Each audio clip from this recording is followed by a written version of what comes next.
All right, we're going to continue with our availabilities this morning. We've now been joined by Chase Briscoe, driver of the number 14 Stewart Haas Racing Ford. Chase currently sits 8th on the playoff grid, finished 9th here in the spring. We will now go to questions for Chase. If you have one, raise your hand. We'll get a mic to you. We're going to start with Jordan and go to Lee and then Mark.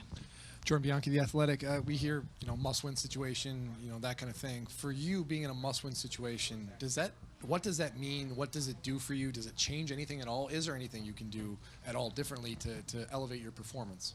I don't think so. I mean, even the first race here, we were coming to win anyways, so I don't think it changes your outlook. I mean, every weekend you're trying to win. I think, maybe knowing that you're in a must-win makes it a little bit easier just because it makes it a little bit easier to maybe try to win the race just from a strategy standpoint because you don't have to go for the points. Where like on a road course at the Roval, you kind of shoot yourself in the foot to try to get points, and you don't really have a shot to win the race. So I think for us this week, knowing that we're in a must-win, it makes it maybe a little bit easier from a strategy standpoint if the cautions fall the right way. But yeah, we go to the racetrack every weekend to win. Does it change your level of aggressiveness and what you're willing to do or not do, because you can't race for points? If you have an opportunity to move somebody for a win, you're not thinking twice about it. Is that right? Yeah, I think it's hard to say what you're willing to do sitting here versus when you're in the moment. Just the emotions, the adrenaline, everything's totally different than when you're sitting here. So yeah, definitely knowing that you have to win. If you're in second, you're going to know that, if you're in a different points position, running second might put you into the Final Four, where for us, you're going to have to win the race. So yeah, I don't know what you're willing to do. I think it's different for everybody, and until you're in that moment, it's hard to say. But yeah, just got to try to go win. All right, go ahead. I know how scrappy you've been throughout your entire career, and you only know one way, and that's go. And I'm kind of curious, what have you learned about yourself? Because you've been in championships before, but not at the Cup level. And what has this taught you? What have you learned? How's it going to make you better moving forward? Yeah, I think just, I feel like even through the regular season, my whole career, I've never given up in a race. I'm always 100% every lap. But I will say I felt like in the playoffs I did a lot better job of just risk versus reward and kind of knowing, all right, Texas, for example, when we were running 28th, you're not going to drive to 5th right here. So just maintain where you're at. And watching Harvick, he kind of is so good at that. At the beginning of the race, he might not be the best car, but at the end, he finds himself up there and in position. And I feel like in the playoffs, I learned a lot about just how to put the whole race together, where I probably did do the best job of that, really my entire career. Where I felt like in the playoffs, we had to string there 4 races where, I would say 2 of those we definitely finished way better than where we ran all day, and it was just a matter of just putting yourself in position, just chipping away at it. On the restarts, try to gain 2 or 3 spots. On pit road, try to gain 2 or 3 spots, and by the end of it, you're up there in the top 10 and sometimes the top 5. So I felt like I learned a lot about that during the playoffs, and just when to push in certain, not when to push, but just when to not put yourself in a bad situation trying too hard, and I didn't do a very good job of that in the regular season. I felt like I did a lot better in the playoffs, and I kind of went all back on it last week, though. Mark Garrow, PRN. Sort of along Lee's line of questioning, what's it been like as the first time in a Cup Series playoff? Have you noticed anything different from an intensity level or just the way you've handled things? You talked a little bit about that a moment ago, but just week to week, and what's it been like? Yeah, I would say, honestly, the intensity's not been as high as I thought it was going to be. And some of that's probably because I'm not up there battling for stage points. So that could be some of it. But I felt like the Xfinity Series, I remember 2019 when it was my first playoffs there and being in the top 5 to 7 in those stages and how hard the racing was. And I would say it's similar in the Cup deal. But I guess what I thought it was going to be, exponentially more than even what the Xfinity Series was from an intensity standpoint. It's kind of the same. So that kind of caught me off guard because I did think it would be a little more. And I feel like just the Cup level, everybody's so cutthroat now anyways. Late race restarts, just restarts in general. Everybody's kind of out there for themselves. So the intensity didn't really change, I didn't feel like, from the regular season to the playoff time. How disappointed are you to be in the position you're in? Yeah, it's disappointing for sure.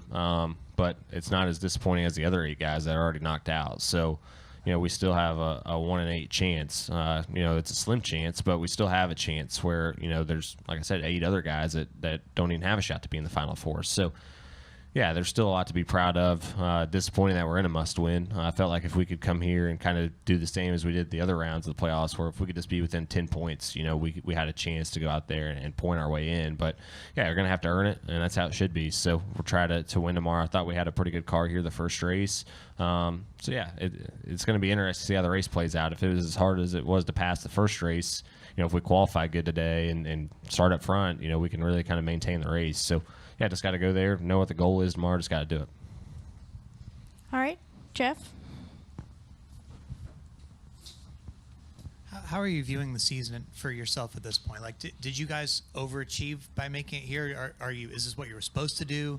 Or, when you look at last week, now are you wishing like, oh man, there's more we could have gotten, more we could have done? How do you see yourself as a whole?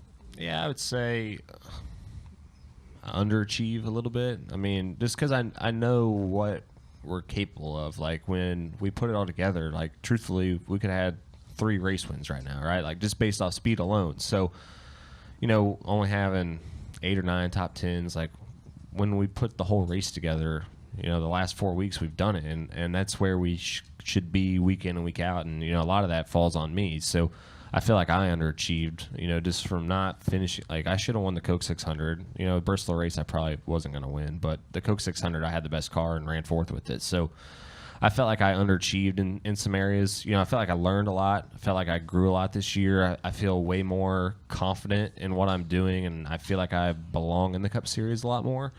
So from that side, I feel like I achieved a lot of the goals and kind of checked a lot of boxes that I wanted to kind of check going into the second year of the Cup Series. But yeah, from a result standpoint, I mean, you always want more, right? Like, I mean, you could win 10 races and you wished you won 12. So, yeah, I think I wouldn't say just making it to the top 8, was an overachieving moment for us, because I felt like from a speed standpoint, we are a top 8 car when we put it all together. We just haven't done that as consistently as others. So, yeah, just felt like we underachieved a little bit, or not we. I want to put that on me. Like, I feel like I underachieved a lot just in my performance. So just got to get better, and it's going to come as I get more experience. Just putting myself in these situations and learning what not to do will hopefully help, for future times when I'm in that same situation.